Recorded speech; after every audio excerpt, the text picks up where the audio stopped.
Every year, over 1 million people work on cruise ships, and when they finally get days off, most of them don't want to leave the ship. They'd rather stay in a bunk the size of a closet, 3 decks below the waterline, than sleep in a hotel on shore. Today, we're going to find out exactly why. First, let's set the scene, because most passengers have no idea this world even exists. On a typical large cruise ship, crew cabins are usually located on the lower decks, often below the waterline, arranged along narrow corridors crew nickname the I-95, after the busy American highway, because of how much foot traffic moves through them. A standard cabin is small. Think somewhere between 100 and 150 square feet, shared with 1 or 2 other crew members. Bunk beds, a small desk, a shared bathroom down the hall for lower-ranking staff, or a private one for officers and senior crew. No portholes, no natural light, and the hum of the engine is a constant background note. This layout isn't new either. It's basically unchanged since the earliest days of ocean liners, when crew quarters were built low in the hull for the same reason ballast is stored low: stability. It just happens that the most structurally logical place on a ship also became, over a century later, the place crew say they feel most at ease. There's also a clear hierarchy to it. Entry-level crew, cabin stewards, waiters, kitchen staff, typically share a room with 1 other person and use communal bathrooms. Officers and department heads usually get a private cabin, sometimes even a small porthole if their rank is senior enough. But regardless of rank, almost everyone is still living below the passenger decks, in crew-only space that guests never see, and are, in most cases, not even allowed to walk through. On paper, it sounds like the last place anyone would choose to sleep if they had the option of a hotel bed instead. So why do so many crew members say they prefer it? The first reason is proximity. And once you understand how a ship actually runs, this one makes total sense. Cruise ship crew don't work 8-hour shifts with a 2-day weekend. Many work 10 to 12-hour days, sometimes split into 2 shifts, 7 days a week, for contracts that can run 4 to 9 months at a time. When you're that tired and your next shift starts again in 8 hours, the difference between a 2-minute walk to bed and a 20-minute shuttle ride to a hotel on shore isn't a small inconvenience. It's the difference between 6 hours of sleep and 4. Staying on the ship means crew can finish a shift, shower, sleep, and be back at their station with time to spare. A hotel stay sounds luxurious until you factor in check-in lines, transport logistics, unfamiliar layouts, and the mental load of navigating a foreign port at 11 p.m. after a double shift. Below deck, everything is exactly where they left it. That predictability is worth more than square footage. The second reason is rhythm. Life on a cruise ship runs on an extremely tight, extremely predictable schedule. Meal times, muster drills, shift changes, laundry pickup, everything happens at the same time, every single day, whether the ship is docked in the Bahamas or crossing open ocean. For crew who live this schedule for months at a stretch, that rhythm becomes the thing that keeps them sane. A hotel room breaks that rhythm. Different time zone, different meal schedule, different noise pattern outside the window. Even a nicer environment can feel more disorienting than a smaller, familiar one. There's actually a well-documented psychological principle behind this. Familiarity reduces cognitive load. When your environment doesn't require any extra mental effort to navigate, your brain has more energy left over to actually rest. A 5-star hotel room is objectively nicer, but if it's unfamiliar, a tired brain still has to do work to feel safe there. A ship cabin, however cramped, requires none of that work. Crew often describe this in very concrete terms. A bartender working the same ship for 6 months can walk from their cabin to the crew mess, grab coffee, and be at their station in under 4 minutes, every single day, without thinking about it. Swap that for a hotel, and suddenly, there's a new elevator layout to learn, a different breakfast schedule, an unfamiliar walk to find ice or laundry. It sounds trivial, but multiplied across a 5-month contract with almost no real days off, those small frictions add up to real fatigue. Third, and this might be the most underrated reason, community. Life below deck isn't just about the cabin. It's about the crew mess, the crew bar, the recreation deck, the hallway conversations with people from 30 different countries who are all going through the exact same experience. Crew members are often away from family for months at a time. The below-deck community becomes a substitute support system. People who understand the exhaustion, the homesickness, the strange rhythm of ship life, because they're living it too. A hotel room on shore leave, by contrast, can feel isolating. You're alone, in a quiet room, away from the people who've become your support network.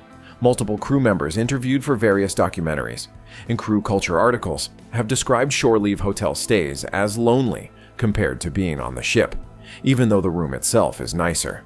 Comfort, it turns out, isn't just physical. It's social. It's common on a single ship to have crew from 60 or more different nationalities working side by side. A Filipino chef, an Indonesian housekeeper, a Ukrainian dancer, a Honduran engineer. That mix creates fast, intense friendships, partly because everyone is going through the same isolation from home at the same time. Crew describe it almost like a temporary family, one that only exists in that specific hallway, on that specific ship, for the length of that contract. Step off the ship, and that family isn't there anymore. Fourth, there's a very practical reason: money. Crew cabins are provided free of charge as part of the employment contract, along with meals. That's a significant part of why cruise ship jobs can be financially attractive in the first place.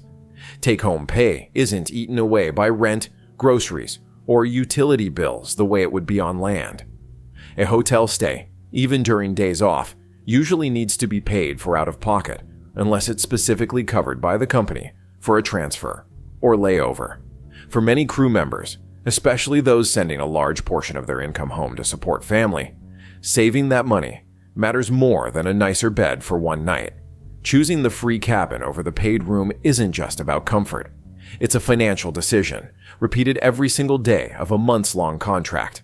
To understand why the cabin matters so little on its own, it helps to see how a typical day actually unfolds. A crew member might wake up at 6 a.m., grab breakfast in the crew mess 2 decks up, work a morning shift in guest-facing areas, take a short break to nap in their cabin between split shifts, then work an evening service before finally heading back down for the night.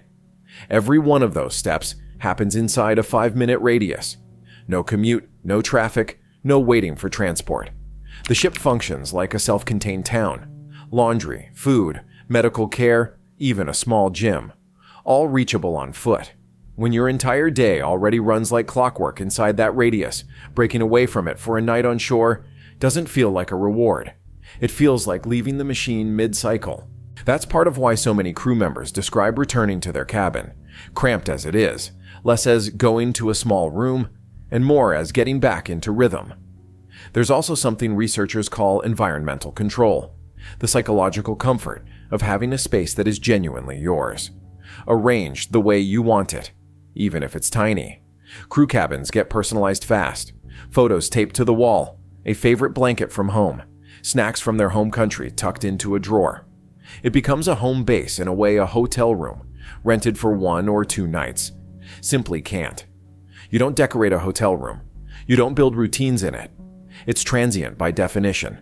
That sense of ownership, however small the space, creates a psychological anchor that a rotating cast of unfamiliar hotel rooms never can, no matter how comfortable the mattress is. So what happens when crew members actually do get offered a hotel night, say during a long dry dock period, or a repositioning cruise with an overnight port call?